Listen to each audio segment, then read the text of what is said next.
Developing good listening skills is probably the single most important thing you can do to improve your relationships and make them more healthy. Most of us are not good listeners, so here are a few guidelines to help you improve your ability to listen well.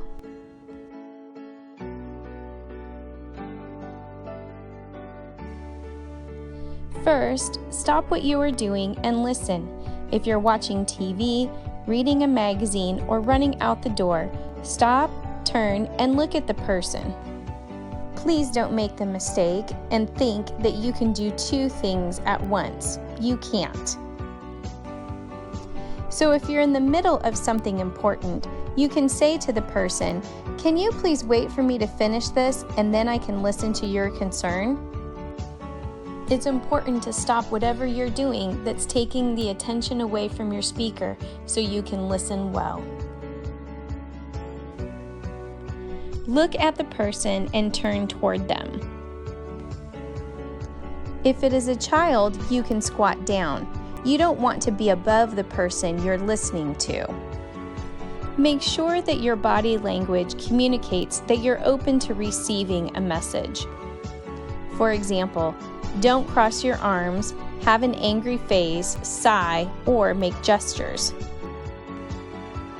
If the conversation ends up being a long discussion that you don't have time to finish at the moment, it's okay to stop the person politely and tell them you do not have time and make an appointment for later. Make sure that you don't forget your later appointment.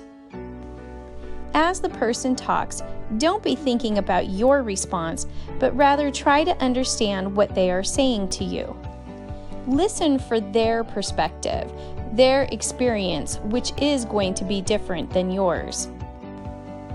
Acknowledge their speaking to you by nodding or saying something like, "Uh-huh," or "Tell me more." Don't worry about silence. Sometimes we jump in too quickly and respond before the person is done talking. Allow the person to pause, think, and then continue. Silence can be a good thing to encourage more talking. Think positively about the person. Try to avoid all your negative thinking, assumptions about the other person, your one-liner responses, sarcasm, and jokes. Try to figure out what they might be feeling. This is a great time to validate, saying something like, "It sounds like you're feeling hurt," or "I can understand why you might be frustrated about that." And please, do not give advice unless you ask for permission. Sometimes people just want to vent, and they do not want advice. One of the biggest advantages of learning to listen well is that your family members will start sharing more with you. Our next section is part 3, and it talks about what to do when your conversation gets too heated.